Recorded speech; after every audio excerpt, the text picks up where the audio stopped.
আসসালামু আলাইকুম বন্ধুরা, বাঙালি কন্যা চ্যানেলের আরেকটি মিষ্টি ব্লগে তোমাদের সকাল সকাল অনেক স্বাগত।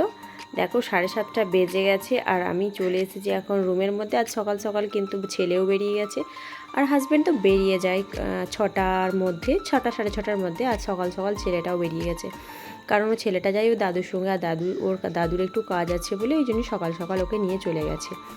তো যাই হোক, সকাল সকাল হয়ে গেছে মানে সকাল সকাল কাজগুলোও হয়ে যাবে। আর আমি কি করি সারাদিনে সব কিছুই তোমাদের সঙ্গে শেয়ার করব। আর তোমরা হয়তো ভাববে যে দিদি তুমি এই রকমভাবে থাকো আর তোমার এই রকম জীবন, তুমি এই রকমভাবে কাটাও। তো হ্যাঁ, আমার কোনো অসুবিধা হয় না।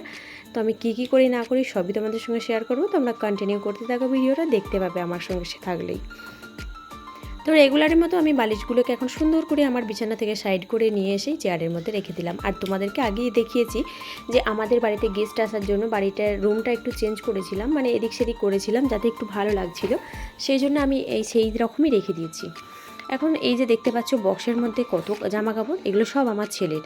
এগুলো না অনেক ছোট হয়ে গেছে, আবার অনেক হয়তো মানে একবার বার করেছি আবার পরেছে, কিন্তু সেগুলো পরানো যাচ্ছে না এরকম আর কি। তো সেইগুলোই ভাবছি আজকে একটু এই জায়গাটা পরিষ্কার করব।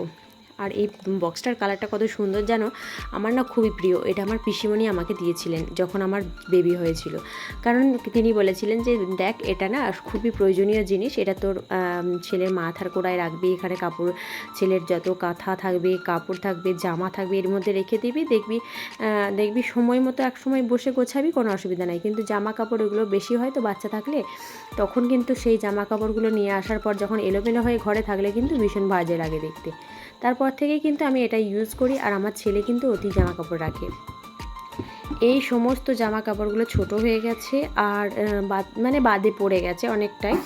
তো ছেলেটার এই জামা কাপড়গুলো আমি ভাবছি কাউকে দিয়ে দেব, কারণ অনেক নতুন জামাও আছে আর ছোট হয়ে যাওয়ার কারণে কিন্তু ছেলেটার পরছে না, আর পরালেও কিন্তু খারাপ লাগছে। একজনকে বলেছি যে একটা বাচ্চা মা মারা গেছিলেন, হওয়ার পরে 9 দিনের দিনে বাচ্চাটার মা মারা যায়।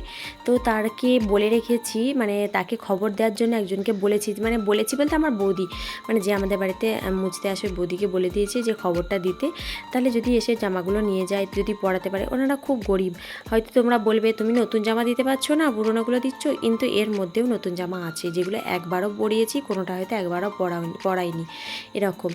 আবার কোনোটা হয়তো পরানো হয়েছে বেশ কিছুদিন। কিন্তু দেখো, সামর্থ্য যদি আমারও ভালো থাকতো আমি অবশ্যই তাকে নতুন জামাই দিতাম, পুরোনোগুলো কেনই বা দিতাম। পুরোনোগুলো নতুন নতুন আছে বলেই কিন্তু তাকে দেখে দেওয়ার কথা বলছি, আর তাদের অবস্থাটাও খুব একটা ভালো নয়। তাই সেই জন্য এই বাচ্চাটা পড়ে মানুষ হয়ে যাবে, সেই জন্য বলেছি যদি নেবে বলে আমার তো মনে হয় না, কারণ এখন যা যুগটা এসেছে সেখানে কিন্তু কারোর পুরনো জিনিস কেউ নিতে চায় না। তো আমার কি এটা দেওয়া উচিত হবে, তোমরা অবশ্যই কিন্তু কমেন্টে জানাবে। তো এখানে এই যে জামাগুলো সব কিছুই ভাঁজ করে রাখছি, ভাঁজ করে কিন্তু আমি এক কাছে সব কিছুই জড়ো করে রেখে দিয়েছি। তার মধ্যে দেখো আমি একটা ব্যাগের মধ্যে ভরে রাখছি, যদি যদি ওনারা আসেন তো আমি ব্যাগটা হাতে ধরিয়ে দিতে পারবো, তাও কোনো অসুবিধা হবে না। তো যদি না আসেন কিছু করার নেই, সেই ব্যাগটাকে কিন্তু আমাকে আলাদা জায়গায় রেখেই দিতে হবে। এরকম অনেক ছোট থেকে এত 4 বছর বয়স হলো, ছোট থেকে 4 বছরের মধ্যে যে জামা কাপড়গুলো ছিল সব জামা কাপড়গুলোই কিন্তু রয়ে গেছে। পুরনো জামা কাপড়গুলো সব কিন্তু পুরনো আছে, নতুন আছে, সব কিছুই রেখে দিতে হয়েছে। শীতকালে সোয়েটার যেমন একবার পরিয়েছি তারপর আর পরাতে পারি না, কারণ হয়তো টান হয়েছে বা হয়তো ছোট লাগছে, সেই জন্য সেরকমও জিনিস রয়েছে, মানে কাকে দেব বুঝতে পারি না, সেগুলো সবই রয়ে গেছে। বাচ্চা থেকে সব জামা কাপড় যদি রয়েই গেল তাহলে কোথায় রাখবো অত জামা কাপড়, এই হচ্ছে ব্যাপার। তো চলে এলাম আমার টেবিলটা, দেখো টেবিলটা সেদিনকে গেস্ট এসেছিলো বলে তো এই টেবিলের কভারটা মেলেছিলাম, তো আজকে ভাবছি তুলে দিই, আবার যদি কেউ আসে কখনো তখন মেলবো। তো এই জন্য আমি ওষুধের জায়গাটা দেখছিলাম যে কোনটা শেষ হয়ে গেছে সেটা ফেলে দেবো। তো এখন আমি সে টেবিল থেকে সব কিছুই এখন বিছানায় রাখছি, কারণ বিছানা থেকে নিয়েই কিন্তু আমি আবার টেবিলে রাখতে পারবো। সেই জন্য হাতের কাছে দাঁড়িয়ে দাঁড়িয়ে কাজ করার জন্য হাতের কাছে কিন্তু ওটাই আমার ভালো কাজ মনে হলো। আর এটাও কিন্তু আমার খারাপ নেই, টেবিলে যে কভারটা মেলা আছে ওটাও কিন্তু খারাপ নয়, বেশ ভালো, আমি কিন্তু পছন্দ করেই কিনেছিলাম। এখন দেখো এখানে ছিঁড়ে ওপর দিকে উঠে একটু হাওয়ায় উঠছে বলে সেই জন্য এটাকে আমি ব্ল্যাক টেপ সেলো টেপ দিয়ে কিন্তু আমি ভালো করে এটা এঁটে দিচ্ছি। তো সেলো টেপটা চওড়া ছিল যার জন্য কাজ করা যাবে, সেই জন্য আমি ওটাই চয়েস করলাম যে আমার একটা সরু আছে, সরুটা থেকে আমি ভাবলাম চওড়াটা হলে বেশ ভালো হবে। আর এইদিকে দেখো হাওয়ায় উড়লে না জিনিসটা না যেন মনে হয় খারাপ লাগছে, কিন্তু এই দেখো আমি সেলো টেপটা দিয়ে যখনই এঁটে দিলাম কি সুন্দর হয়ে গেল, বেশ ভালো লাগছে দেখতে। আর এই সেলো টেপগুলো একটা জিনিস কি, কোথায় যে শেষ হয় খুঁজে পাই না, নখ দিয়ে ঘুরিয়ে ঘুরিয়ে দেখতে হয়, তাহলে কিন্তু পাওয়া যায়। এখন আমি সব কিছুই কিন্তু আবার আগের মতো করে সাজিয়ে রেখে দেবো। হ্যাঁ, ওই সাদাটা দেখতে পাচ্ছ ওটা হচ্ছে আমার প্রেশার মাপার যন্ত্র। এই প্রেশার মাপার যন্ত্রটা আমার ছেলে যখন হয়েছিল তখন ডাক্তারে বলেছিল প্রত্যেক দিন প্রেশারটা মাপলে কিন্তু ভালো হয়, সেই জন্য আমার হাজব্যান্ড তখনই কিনেছিল আর প্রেশারটা মাপার জন্য। আজ অনেক দিনই হয়ে গেল প্রেশার মাপার যন্ত্রটা শুধুমাত্র আমার নয়, আমাদের পুরো গ্রামের মানুষের প্রেশার মাপা হয় এতে। আর মানে প্রেশার মাপার জন্য অন্য কোথাও গেলে টাকা নেয়, কিন্তু আমি কোনো টাকা নিই না, বাড়িতে আসে। আবার না হলে যদি কারো খুব সমস্যা হয় আমাকে যেতে হয়। তো আমার রুমটায় ঝাঁট দিতে বাকি যে হয়েছিল, ওই জন্য আমি আমার রুমটা ঝাঁট দিয়ে আমি ক্যাজরার জায়গাটা ক্যাজরা তোলাটা করে ক্যাজরাটা তুলে আমার বালতিতে ফেলে দিলাম। বালতিটা তো ফেলে দিতেই হবে, রেগুলার বালতিতে ফেলতেই হয়। এখন আমি চলে যাচ্ছি যে খাবারগুলো খাওয়া হয়েছে সকালে সেই বাসনকোসনগুলো ধোয়ার জন্য। আর এখন আমি চলে এলাম গ্যাস পাড়ে, কারণ কি বলো তো বাসনকোসন ধোয়ার জায়গাটায় কিন্তু এখন কাজ চলছে, সেই কাজ হচ্ছে বলে সেই জন্য আমি এখন গ্যাসের দিকেই চলে এলাম। গ্যাসটা ভালো করে মুছে নিচ্ছি। সকালবেলা রান্না করেছিলাম একটা সবজির তরকারি, ভাত, আর হয়েছে রুটি আর ডালের তরকারি, চা হয়েছে, মুড়ি খাবার জন্য আলুর দম হয়েছে, মানে কত রকম আইটেম সকালে আমাদের হয় বুঝতে পারছো।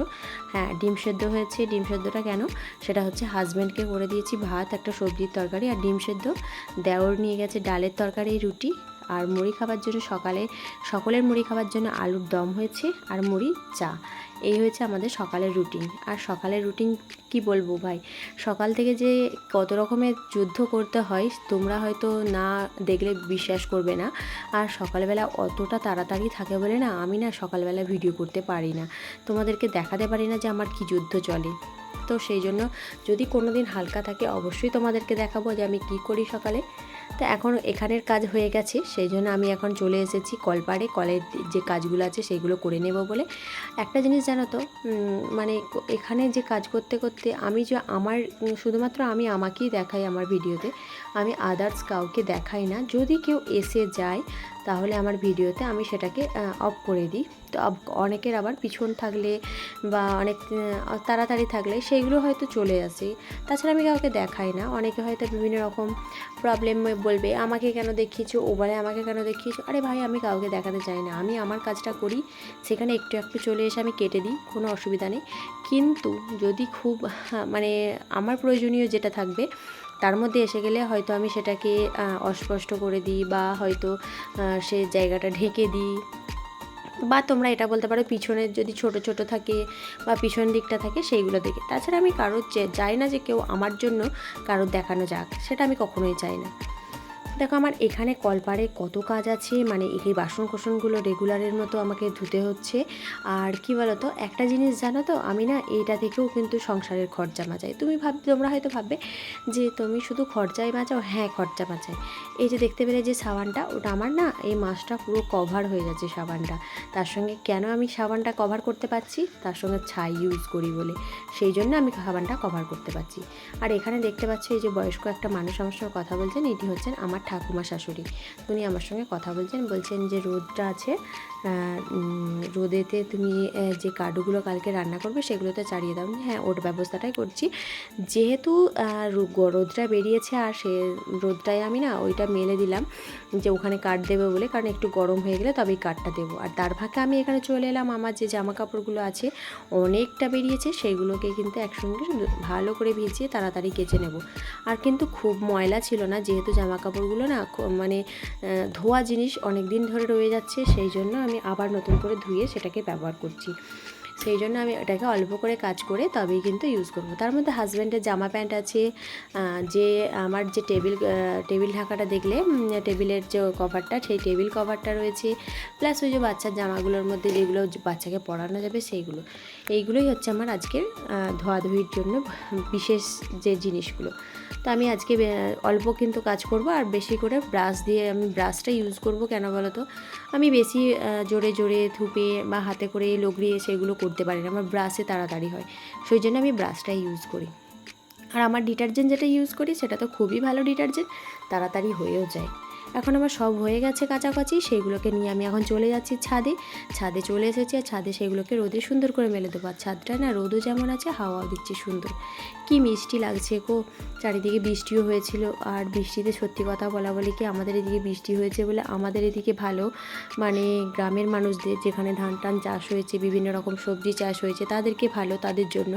আর কলকাতার বাসীদের সত্যি বলছি খুবই খারাপ লাগছে কলকাতাবাসীদের জন্য, আর যারা মারা গেছেন তাদের জন্য আরও বেশি করে কষ্ট হচ্ছে। তো সকলকেই কিন্তু আমার তরফ থেকে কি বলবো জানাচ্ছি যে যাদের মারা গেছেন তাদের জন্য আমার সত্যি কষ্ট হচ্ছে। আর যাদের এই পরিস্থিতি, সত্যি ভগবানের কাছে আপনারাও প্রার্থনা করুন, আমরাও প্রার্থনা করছি যেন তাড়াতাড়ি সব মিটে যায় আর সবটাই ঠিক হয়ে যায়। আর সত্যি কথা বলে কি আমাদের তো এই সব কিছু অসুবিধা হয় না, মানে যে অসুবিধাগুলো বৃষ্টির কারণে এখন কলকাতাবাসীকে ভুগতে হচ্ছে, আমাদের সেই অসুবিধাগুলো হয়নি। তো আমাদের যে অসুবিধাগুলো হয় যে অতিরিক্ত বৃষ্টিতে যে মানে আলু টালু এসব জিনিসগুলোতে ক্ষতি হয়ে যায়, যে বৃষ্টিটা আমাদের কাজে লাগে না সেই বৃষ্টিগুলোতে ক্ষতি হয়। এখন আমি চলে এসেছি উনুন পাড় থেকে যে সমস্ত জিনিসগুলো নিয়ে আজকে এতটাই চাপের কাজ আছে যে বলে বোঝাতে পারবো না। এত বাসন আছে যে বাসনকোসনগুলো মানে পুরোপুরি আমাকে কমপ্লিট করে ধোয়ার পরেও অনেক কাজ থেকে যাচ্ছে। জানি না আজ কত তাড়াতাড়ি কাজগুলো শেষ করতে পারবো, আমার তো মনে হয় খুব তাড়াতাড়ি পারবো না, তবুও চেষ্টা করছি। আর এগুলোতে হয়েছে আমাদের 10টায় খাওয়ার জন্য কিছু আমার শাশুড়িমা করেছেন রুটির মতো কিছু জিনিস, যেগুলো মানে আটা চাল গুঁড়ি দিয়ে তৈরি করতে হয় সেই জিনিসগুলো, আর সেই জন্য 10টায় খাওয়া হয়েছে সেইগুলো। আর এখানে হয়েছে প্রেশার কুকারে ডাল, আজকে ডাল হয়েছে, পোস্ত ভাজা হয়েছে, ডাল হয়েছে, সবজির একটা তরকারি হয়েছে, আর উচ্ছে দিয়ে করলা দিয়ে ডাঁটা দিয়ে একটা চচ্চড়ি হয়েছে, যেটা আমার শ্বশুরমশাইয়ের খুব ফেভারিট, আবার তাতে বড়িও দেয়।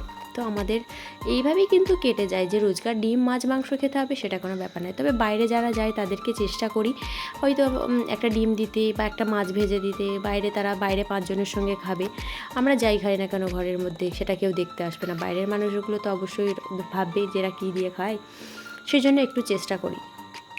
এখন আমার ওখানের কাজগুলোও হয়ে গেছে, কলের কাজগুলো। এখন আমি উনুন শালটা ভালো করে ঝাড়ু দিয়ে দিচ্ছি আমার রান্নাঘরটা। তো রান্নাঘরটা তো তোমরা জানো খুব একটা ভালো নয়, তবু ওরই মধ্যে আমার কাছে ভালোই। তো সেটাও হয়ে গেল। এখন আমি চলে এলাম কাঠগুলো গুছিয়ে নিতে। দেখতে পাচ্ছ কত কাঠ রোদে দেওয়া আছে, মানে এই একা হাতে সব কাঠগুলো গোছানো মুখের কথা নয়, এই প্রচুর কষ্ট। আর রোদের মধ্যে প্রচণ্ড রোদ, শরীরে কিন্তু প্রচুর রোদ লাগছে। আর মানে কি বলবো, অনেকে আবার বলে তুমি আগে অন্যরকম ছিলে এখন অন্যরকম হয়ে গেছো, আগে কত সুন্দর ছিলে এখন যেন সেই কালো হয়ে গেছো, আগে খারাপ হয়ে গেছো আগের থেকে। আরে এত কাজ করলে সত্যি কথা বলে বলি কি যে কেউ খারাপ হবে। তো আজকে এখানে শেষ করলাম, নেক্সট ভিডিওতে দেখা হচ্ছে, খোদা হাফেজ।